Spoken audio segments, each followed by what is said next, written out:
Today, I'm going to talk about the recent interview that Robert F. Kennedy Jr.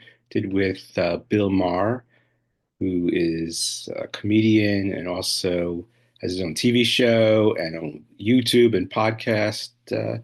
So I want to focus today on pandemic politics and the question of why people move from being on the left to the right.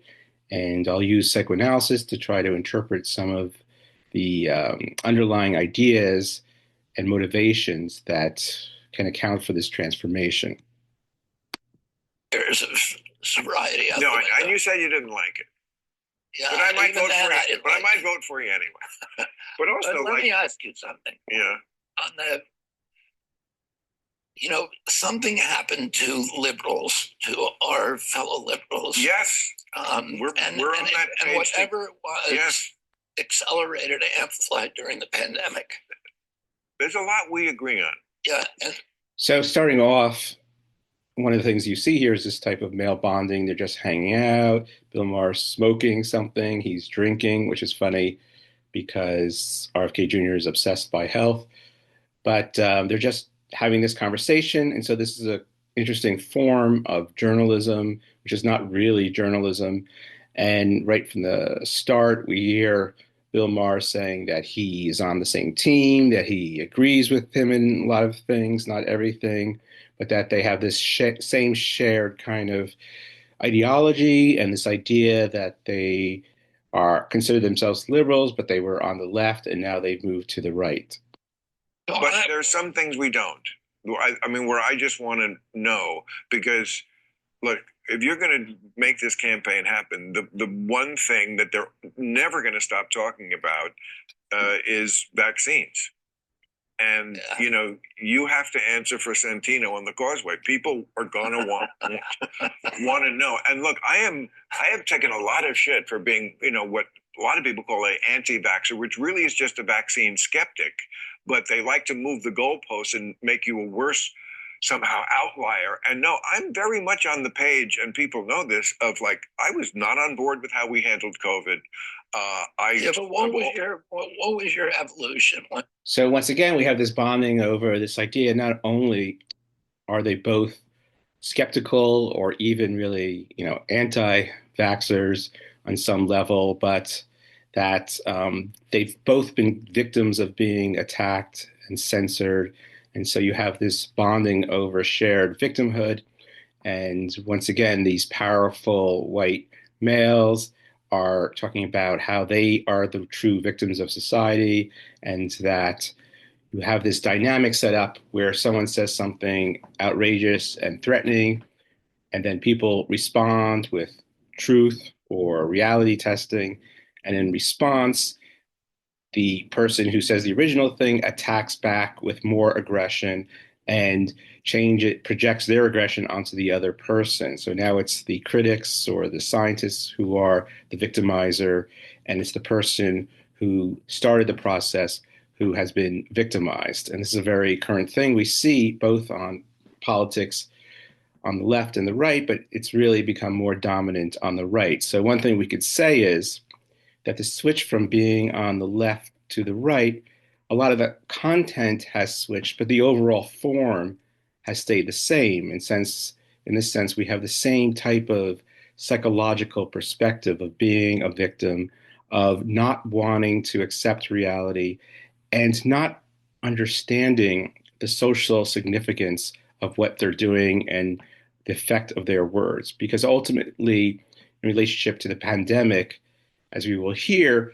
of course, there were some overreactions, but when you're dealing with an emergency of such a high level, sometimes you get things wrong, but the idea is you have to correct things and change things, and you can't always be 100% correct. Science is not about being always right. It's about being able to try to predict the future through probabilities and based on the past, and then adjusting those theories or those hypotheses once you get reality that challenges it. But in contrast to that, what we get here is this notion that if they're wrong about one thing, then they're wrong about everything, and that these guys know the truth. And so it's implied that there's this hidden conspiracy. Why doesn't the government say the truth? Why don't the pharmaceutical companies say the truth? Why don't the scientists say the truth? And so this underlying paranoia and conspiracy theory helps these two bond together. But once again, we have to remember that the responses by the government and scientists to COVID saved millions of lives around the world. And so to come out and just attack the whole response of the government and the response of scientists is to really undermine the fundamental institutions, science and democracy, which have helped to sustain lives and improve our lifespans. And so, what is so harmful is that someone like RFK Jr. is now the head of the Department of Health and Human Services, and he can really affect so much negative change that it's going to cost people's lives. When did you say, hey, a long time ago? I was on 60 Minutes quoted me like in 2009 or something, saying I wouldn't get a flu shot. Not because I don't believe. I'm not talking about vaccines so much, but just on what was happening in COVID. With the lockdowns. First of all, one thing I don't understand about the COVID thing is how come, I mean, I'm sure you know about the Great Barrington Letter that was signed by 16,000 doctors and scientists who were all dissenting about how we were handling it. How come your doctors only count? I'm not talking to you. I'm talking to the Western medicine. How come your doctors, they're the ones, that's the science. And like if it was one guy out there, but it's like a lot of accredited people. So, like, I think that is one. Both Maher and RFK Jr. should know that the vast majority of scientists and health specialists were arguing for the vaccine and for protective measures, and that what we find after the fact is they were largely successful. And so for them to come out now and say, why don't we listen to the fringe scientists? And why were the fringe scientists repressed or censored? Well, I think they're just undermining what was going on and not really expressing the fact that we were in an emergency situation. Hospital rooms were overrun, people were dying, and you have to act in an emergency way and in a collective way. It's not just about isolated individuals, it's about society as a whole.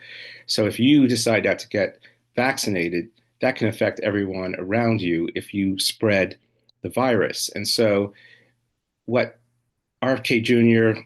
and I believe Bill Maher fundamentally miss most of the time is this notion of we're not just isolated individuals, our actions affect other people, and that science is not, once again, like this perfect thing that gets everything right. And so we shouldn't attack it and just dismiss all of it when there are some flaws.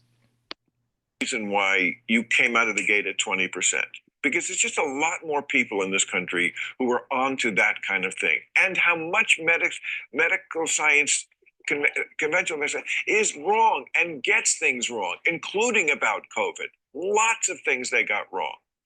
So they're talking before the presidential election, when RFK Jr. was still running for president. And once again, though, the stress is how the elites, the experts, the scientists, the government got things wrong. And so therefore, we need to listen to other voices like these two guys, and that their voices have been censored and controlled. And we see here this connection between the right's celebration of free speech, the challenging of experts, scientists, educators, government officials, and this idea that we really can't trust anyone. So underlying a lot of right-wing discourse is this fundamental distrust of other people. And part of that is derived from the notion that if everyone is just out for themselves and you can't trust anyone, then basically we have to see other people like we see ourselves. We're all just individuals, isolated, trying to maximize our own freedom and pleasure. And there's a core libertarian ideology that connects both Bill Maher and RFK Jr. because Bill Maher was constantly saying during the pandemic, why does he have to, wear a mask, or why can't he have his show live? Why does he have to restrict his own activities? And it really comes down to a very selfish attitude, this idea that why can't I do what I want when I want? And why do I have to like sacrifice my own impulses and desires in order to conform to others or in order to help out others? Why do I have to sacrifice for the larger good? And then where I think we are not on the same page is I don't believe all vaccines are bad. There are some vaccines I would want if I thought the pathogen was serious enough. And what do you think I think? Well, let's get into that. Let's make you the candidate that can get past this issue, because you're going to have to get past this issue if you're going to go anywhere. So I think your idea of connecting like the pharmaceutical industry, and that certainly had to do with how COVID was handled, with the bigger issue of corporate America having too much of a stranglehold on this country, that is a great issue. It's a little, not obvious, so you're going to have to explain it to people. You can handle that, I'm sure, but that's where I feel this should start. Is like you were before this, you were a guy who was so concerned, and still are, of course, about the environment and did so much. And this is just kind of another tributary to that river. This is So one of the interesting things in this switch from the left to the right is at first Bill Maher is talking about RFK Jr.'s critique of the pharmaceutical industry. And in many ways, that is a leftist critique, this idea that they're driven by the profit motive, that they don't care about how they're affecting other people. All they care about is their bottom line. And then he's an environmentalist, an environmental lawyer, RFK Jr.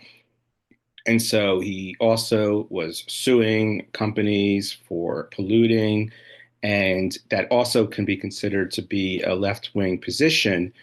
But through the pandemic and his take on vaccines in general, we see how he shifts from the left to the right. It's no longer the attack on corporations, but now it's the attack on the government and on scientists. sort of environmental vaccines. It's like, what is going to keep me healthy? What's going in my body? That kind of stuff. Yeah. So, like, and it was the same issue that it's an issue of corporate capture. It's an issue of government agencies being subverted and democracy being subverted and government agencies transformed into, through these mechanisms of corporate capture, into sock puppets for the industries they're supposed to regulate. so you're talking about the FDA. Well, yeah, before that, it was the EPA that I was. I mean, I probably 20% of my environmental cases were against federal and state agencies who were doing sweetheart deals with the industries they were supposed to regulate. And that, so it was easy for me when I started when I got dragged kicking and screaming because I didn't want to do vaccines into the vaccine realm. It was easy for me to understand what was happening because I'd seen it happening in, at EPA. That's it. So, with conspiracy theories, as Freud said in Paranoia, there's always a kernel of truth. And so, one of the kernels of truth here is yes, large corporations like energy companies, pharmaceutical companies, they do use their money in order to buy influence and to corrupt the government and manipulate the government. But what is so shocking if you step back, how could someone who is so dedicated and driven to protecting the environment and fighting climate change, how could he form an alliance with Trump and the rest of Trump's group, which are clearly bent on doing everything they can to deny climate change and pretend that it's a hoax and to cash in on people's mistrust of the government and of science in order to block any type of regulation to large corporations, especially energy corporations. So we see how his skepticism on some level is driven by a left wing critique of capitalism. But once again, it turns into this strange attack on the government coupled with letting the destructive capitalists off the hook. Important point people shouldn't yeah, know and that. I got dragged in. Unlike most people are in this space or were in this space because their children suffered vaccine injuries, or let's put it neutrally, that they believed their children had suffered vaccines injuries, and I was just somebody who believed that you should listen to the women who were, if I may, yeah. as the moderator, just for anyone listening who's the super skeptic type, vaccine injuries, or that is a fact that there are vaccine injuries. That's why there's a vaccine court. Vaccines are a medical intervention like so many other drugs, and we don't say they're bad because we know they have side effects, but we just have to admit, first of all, that they do have side effects. Hopefully not bad, hopefully not all. We can debate what they are, but let's start from, yes, vaccines, like any other drug, have side effects and serious side effects. And now let's have the debate about how widespread is that. See, that's, I think, someplace where we part. I think you think the vaccine injuries from COVID vaccines did more damage than I do. Well, here's the see. I don't have thoughts except I see the science. I'm a person who well, there's a lot of you can read statistics many ways. Or and you can cherry pick and leave things out, which is what they do. And that's why you need to read science critically to make sure that's not being done. So, once again, there's a kernel of truth. Science can get things wrong, that there can be multiple perspectives or multiple findings in research, but you have to look at the consensus and the probability. And what they do is they cherry pick what studies they want to look at or what facts they want to look at. And as Bill Maher was indicating, yes, everything can have a negative side effect, but you have to look at what is the good being done versus the harm. And in the case of most vaccines, like the COVID-19 vaccine, they're overwhelmingly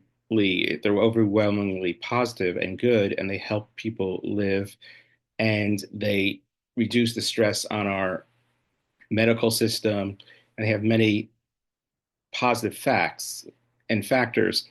And so what we're seeing here is this notion of, yes, we should be skeptical of things. Yes, should we be critical of things? It quickly turns into this widespread paranoia, mistrust of the government, mistrust of the media, mistrust of the scientists, mistrust of other people, and this kind of underlying conspiracy that is hinted at.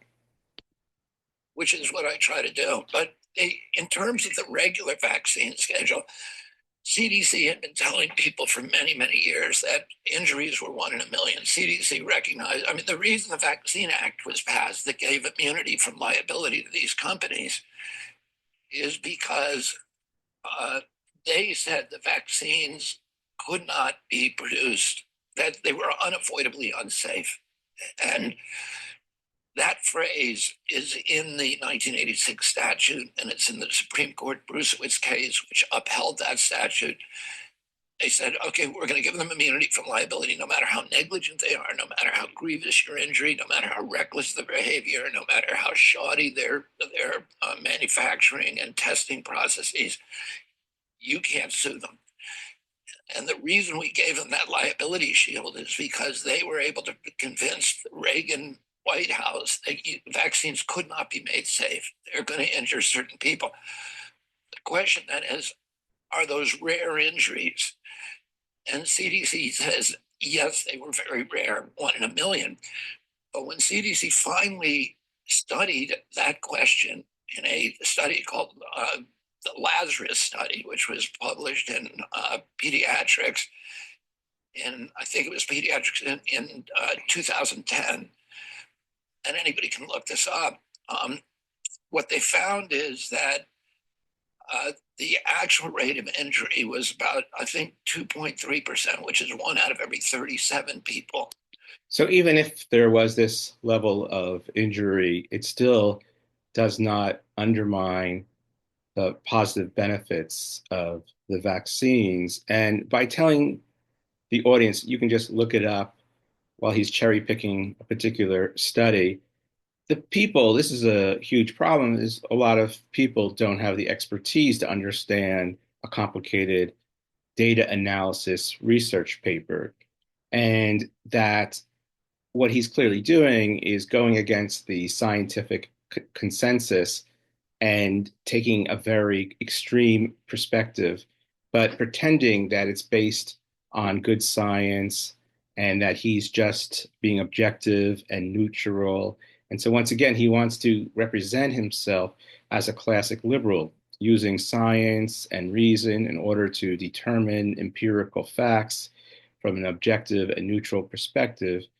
But it is also clear that he has an agenda and that he is cherry picking studies and that he is a real he's on the real extreme and that he goes against the consensus and that what he says is actually incredibly harmful.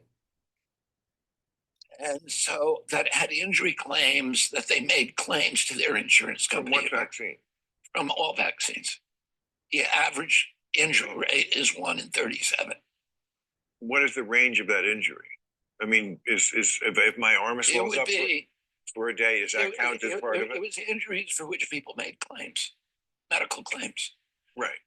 And some of those, Doesn't mean that those medical claims are valid. And when people have looked at this, what they've said is a lot of the people make claims, they don't let you know that they have some pre-existing condition. So it could, well, yeah, but there's a listen. 54% of Americans have chronic disease. oh yeah, So, right. you're supposed to design the product for all the people, not just for the Avengers. That's why where I am with you is I do not believe you can make me get a vaccine. You should not. Well, yeah, because I believe people should have a choice. I believe the vaccine, again, I don't think you do.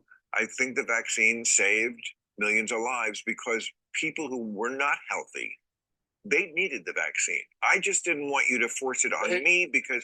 So now Maher's really kind of pushing back a little bit on some of RFK's perspective, but at the same time, the focus he puts is always on himself. Like, why can't I, as an individual, make my own choice? And this is a very libertarian right wing perspective.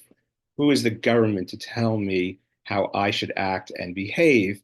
And of course, we need the government to try to protect all of our health. And that if some people refuse to get the vaccine or do other things, then it's going to put everyone else at risk. And this is like the fundamental thing that Bill Maher and a lot of libertarians refuse to accept is that they're not just these isolated individuals. It's not just about personal choice. What they do affects many other people. It affects the hospitals, how full the hospitals are. It affects the insurance costs. It affects the economic costs.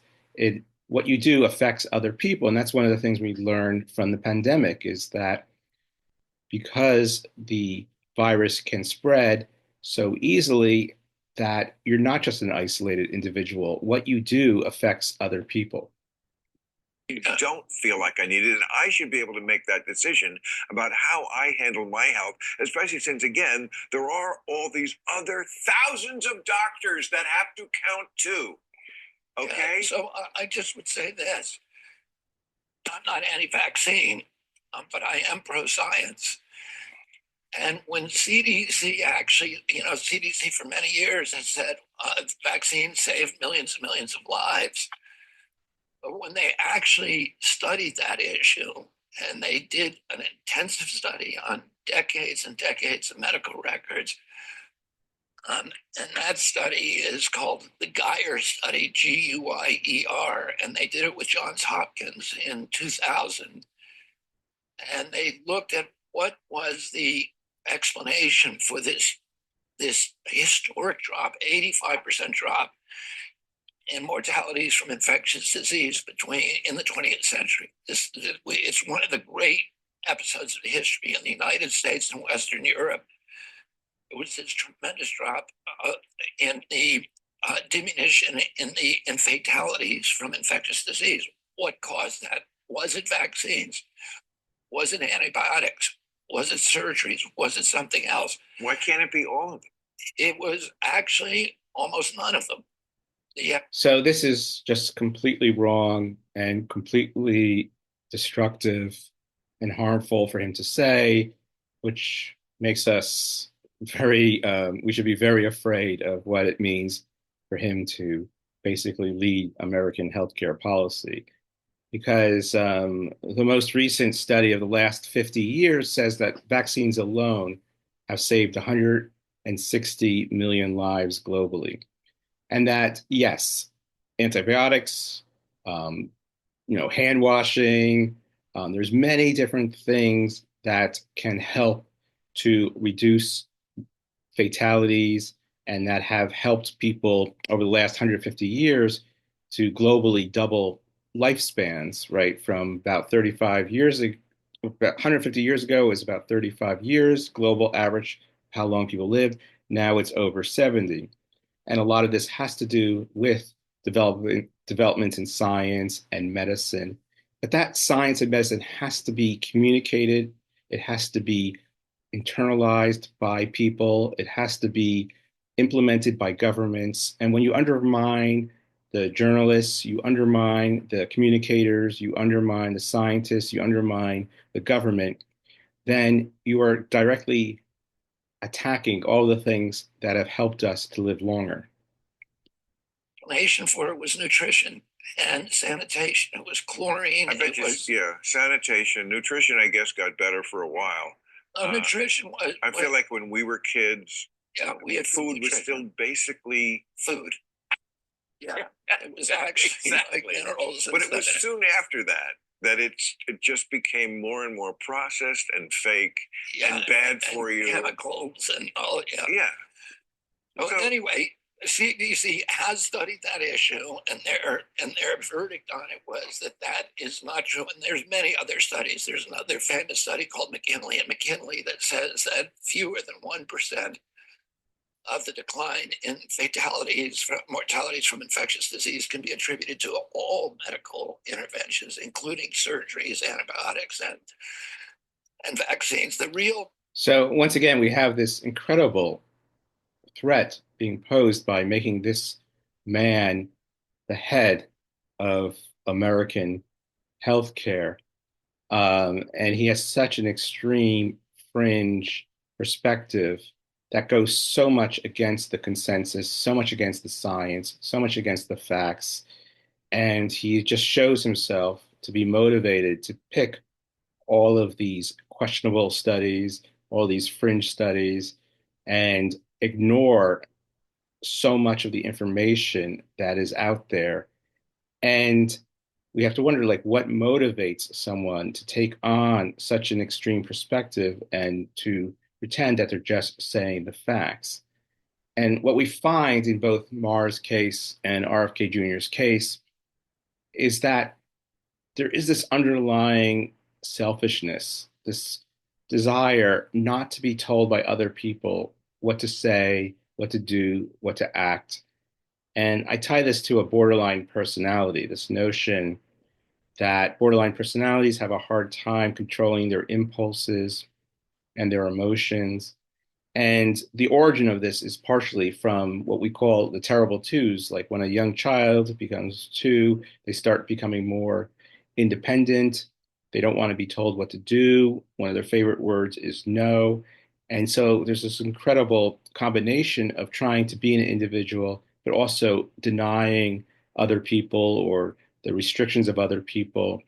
And in terms of politics, this type of borderline personality results in this libertarian right wing ideology where the main thing is the freedom of the individual and the attack on the state or on the government is because the government and the state wants to regulate our actions and our behavior.